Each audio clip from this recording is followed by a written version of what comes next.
नमस्कार सभी बंधुओं को। मैं डॉक्टर पवन के टाक गोयल ग्राम विकास संस्थान कोटा के द्वारा स्थापित श्री राम शांताएं जैविक कृषि अनुसंधान एवं प्रशिक्षण केंद्र के प्रांगण से आज हम एक नवीन विषय से रूबरू करवा रहे हैं, जिसका शीर्षक है कृषि के क्षेत्र में पुरातात्विक बातों का वैज्ञानिक विश्लेषण एवं चंद्रमा के प्रकाश का खेती में महत्व। बंधुओं, पंचमहाभूतों के विषय पर विश्व भर में चर्चाएं आप सबने सुनी होगी, पढ़ी होगी। पंचमहाभूतों में सूर्य, धरती, आकाश, गगन, हवा, ये सभी चीजों के बारे में आपने सुना होगा, लेकिन चंद्रमा के विषय पर जानकारी बहुत ही कम, विशेष तौर से खेती के विषय पर आपको मिलेगी। आज हम इस वीडियो के माध्यम से चंद्रमा के प्रकाश की जो ऊर्जा है उसके महत्व की चर्चा कर रहे हैं, साथ ही पुरातात्विक बातों के विषय पर भी चर्चा आपसे कर रहे हैं। बंधुओं, जहाँ पुरातात्विक बातों का हम जिक्र कर रहे हैं तो वहाँ पर कई सारी कहावतें अभी आपको हमें दिखाएंगे, जिसके माध्यम से ये जानकारी मिलेगी कि कितनी सटीक एवं वैज्ञानिक हमारी बातें, हमारी कहावतें, हमारे पुरातात्विक बिंदु थे। नेक्स्ट, जहाँ हमने गोयल ग्राम विकास संस्थान कोटा की बात की। गोयल ग्राम विकास संस्थान किसानों के लिए बुआई से बाजार तक बिना किसी बाजार उत्पाद, रासायनिक उत्पाद के माध्यम से जैविक खेती के विषय पर काम कर रहा है। नेक्स्ट, हमने बात की पुरातात्विक बातों की। पुरातात्विक बातों में एक छोटी सी लाइन है, बुध, बौनी, शुक्र, लावनी। बंधुओं, बुध शब्द बुधवार से और शुक्र शब्द शुक्रवार से है। बौनी शब्द बुआई से है, लावनी शब्द कटाई से है। जहाँ जिक्र आया है कि बुध, बौनी, शुक्र, लावनी, अर्थात बुधवार को बुआई करें, शुक्रवार को कटाई करें। ये महत्वपूर्ण बात है, लेकिन अब आपको इसके सारगर्भित विवरण के बारे में जब हम आपको अवगत कराएंगे, बड़ा अच्छा आपको लगेगा। जहां बुध शब्द की बात आई, बौनी की शब्द की बात आई, तो इसमें दो कोरिलेशन हमारे सामने आए कि जो बुधवार है वो अधिकतम बुधवार पूर्णिमा के आसपास हमें मिल रही है, वहीं शुक्रवार अमावस्या के इर्द गिर्द हमें मिल रही है। हाँ, यदि हम 200 साल पहले के पंचांग उठा के देखते हैं तो एग्जैक्ट हर वर्ष की पूर्णिमा हर बार बुधवार को ही मिलती थी, लेकिन अभी ये स्तर जो है 30-40% ही रह गया है। उसमें गलती पुरातात्विक विज्ञान की नहीं है, इसमें मानवीय दखलंदाजी की वजह से जलवायु परिवर्तन जैसे विषय सामने आए हैं और आज उसमें कहीं ना कहीं गुणधर्म उल्टे हुए हैं और ये परिणाम 30-40% पर आए हैं। लेकिन 30-40% इस परिणाम को आज यदि हम यथार्थ के अंदर स्वीकार करते हैं तो भी खेती के अंदर अच्छा खासा लाभ हम लोगों को मिल सकता है। जहां हमने बात की कि बुध, बौनी के अंदर बुधवार अधिकतम पूर्णिमा के दिन मिलती है, तो उस पर 3 वर्षों का आपको विगत 3 वर्षों की जानकारी हम देने वाले हैं। नेक्स्ट, जैसे हमने 3 वर्षों की बात की तो पिछले वर्ष 2020 के अंदर में भी आपको बुधवार, जब भी आप देख रहे हैं यहाँ पे बुधवार मिल रहा है, यहाँ मिल रहा है, यहाँ पर मिल रहा है। एक बात और अवगत करवा देता हूँ कि बुधवार और पूर्णिमा का समायोजन जब ज्यादा मिलेगा आपको, जब वास्तव में बुआई का समय मिलेगा। आगे हम 2021 की बात करेंगे नेक्स्ट, तो भी आपको बुधवार मिलेगा। 2022 की बात करेंगे नेक्स्ट, तो भी आपको बुधवार मिलेगा। तो जैसे ही मेरा ये कहने का तात्पर्य था कि बुधवार और पूर्णिमा का आपस में समायोजन मिलता है, जिसे हमें बिजाई का काम करना चाहिए। वहीं अभी हम अमावस्या की बात करेंगे नेक्स्ट, तो शुक्रवार के दिन अमावस्या का मिलना, यहाँ पर ये देखिए 2020 के अंदर आपको शुक्रवार को मिल रहा है।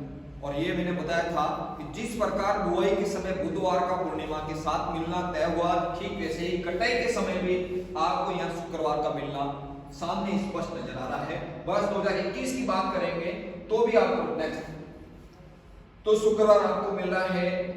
वहीं 2022 की बात करेंगे तो भी आपको शुक्रवार मिल रहा है। नेक्स्ट, अब अपन बात करते हैं इसके रिजल्ट की। तो रिजल्ट में वापस एक बार पीछे जाएंगे बुध, बौनी और शुक्र, लावनी के विषय पर। तो मैं आपको एक महत्वपूर्ण जानकारी देता हूं, बैक प्लीज। बुध, बौनी और शुक्र, लावनी के विषय पर जहां पर हमने बात की कि इसका वैज्ञानिक महत्व क्या है, इसका क्या विश्लेषण क्या है। तो जहां हमने बुध, बौनी और पूर्णिमा के महत्व की बात की, तो पूर्णिमा में हमने ये बताया कि चंद्रमा के प्रकाश का महत्व की बात हम करने वाले हैं। बंधुओं, पूर्णिमा के दिन जो प्रकाश जो है, चंद्रमा का पूरा प्रकाश पृथ्वी की सतह पर मिलता है और चंद्रमा के प्रकाश की वजह से जल तत्व जमीन से ऊपर की तरफ अभिगमन करता है। और इस दिन हमारे पूर्वजों ने कहा है कि बुधवार को बिजाई करनी चाहिए। जिससे अंकुरण प्रतिशत बढ़ेगा। ये बहुत ही सार्वभौमिक सत्य है कि यदि जमीन की ऊपर की तरफ जब जल तत्व अभिगमन करता है तो ऊपर की सतह पर नमी बढ़ती है, और ऊपर की सतह पर यदि प्राकृतिक व्यवस्था से नमी का बढ़ना हो और इधर से हमारी बिजली का करना हो तो अंकुरण प्रतिशत 100% बढ़ेगा, इसमें कोई दो राय नहीं है। वहीं यदि हमने शुक्र लावणी की बात की है, शुक्रवार और अमावस्या का वापस को रिलेशन किया है, तो अमावस्या के दिन अंधकार व्यापक होता है। अंधकार व्याप्त होने की वजह से जल तत्व जमीन के नीचे की तरफ अभिगमन करेगा, सॉइल की अपर सरफेस पे ऊपरी सतह पर नमी की कमी होगी।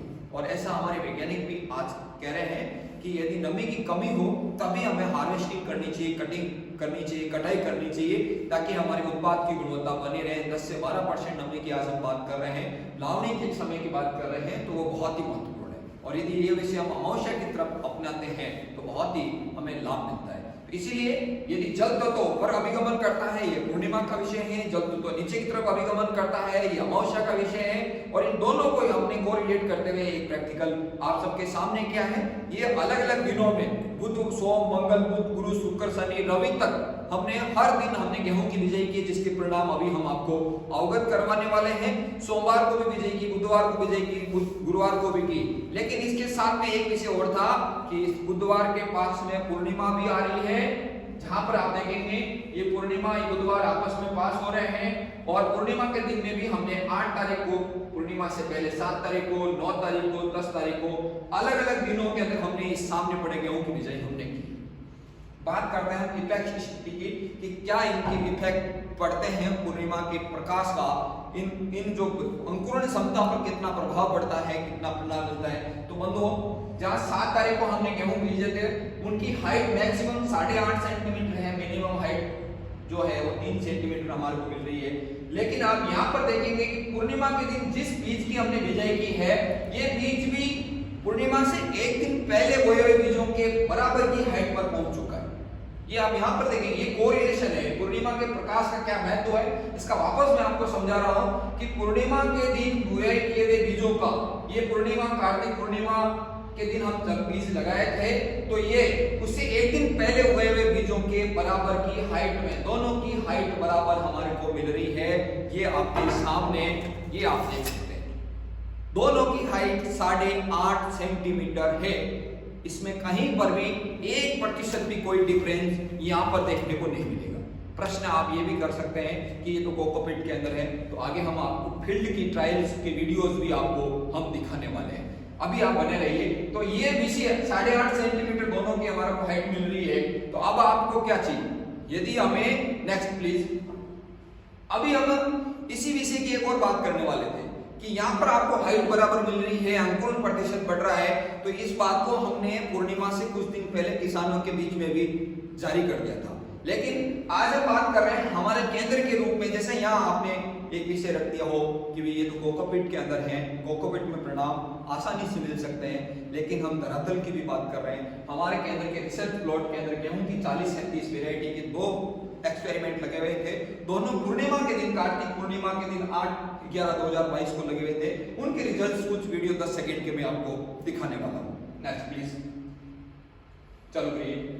ये 40-37 वेरायटी है, रीज एंड फ्लो मेथड से हमने लगाई है, पूर्णिमा के दिन लगाई है। अंकुरण प्रतिशत आप इसके पीछे की तरफ देख सकते हैं कि कैसा इनका अंकुरण प्रतिशत है। 100% जर्मिनेशन आपको मिलेगा, 100% जर्मिनेशन पावर हमने लैब में चेक किया, वहां पे 100% है। तो फील्ड में भी हमारे को पूर्णिमा की वजह से जर्मिनेशन मिल रहा है। वहीं पे इसका दूसरा एक्सपेरिमेंट रहा 40-37 का विदाउट रीज एंड फ्लो मेथड से, वो भी पूर्णिमा के दिन लगा हुआ है, उसका जर्मिनेशन भी एक बार आप देख सकते हैं। ये रहा 40-37 वैरायटी में विदाउट रीज एंड फ्लो मेथड का जो अंकुरण प्रतिशत और हाइट जो है वो आप देख सकते हैं comparison to without Purnima. Next आपको दूसरी वैरायटी का भी मैं बताऊंगा, सरबती वैरायटी है, और सरबती के अंदर रीज एंड फ्लो मेथड से आप ये देख सकते हैं कि ये रीज एंड फ्लो मेथड जो बेड के ऊपर हम बनाते हैं, इसका अंकुरण प्रतिशत देख सकते हैं, प्लांट की ग्रोथ, प्लांट की कैनोपी, प्लांट की हेल्थ आप देख सकते हैं कि कितनी शानदार है पूर्णिमा के दिन लगाने की वजह से। वहीं जो सरबती की दूसरी जो ट्रायल है हमारी विदाउट रीज एंड फ्लो मेथड से, वो भी आप देख सकते हैं इसमें कहीं रीज एंड फ्लो मेथड नहीं है, लेकिन फिर भी इसका अंकुरण प्रतिशत इसमें अच्छा है, इसकी हेल्थ अच्छी है, इसकी कैनोपी अच्छी, इसकी हाइट अच्छी है, क्योंकि ये पूर्णिमा के दिन लगी है। वहीं हम यदि सरबती की बात में साई सरबती की बात करते हैं विदाउट रीज एंड फ्लो मेथड से, तो इसका जर्मिनेशन, इसकी हेल्थ और इसकी हाइट वगैरह भी कंपैरिजन टू अदर एक्सपेरिमेंट हमें बहुत ही अच्छे मिलते हैं। ये बात थी हमारे केंद्र पर किए हुए, धरातल पर किए हुए, प्रयोग भूमि पर किए हुए परिणामों की।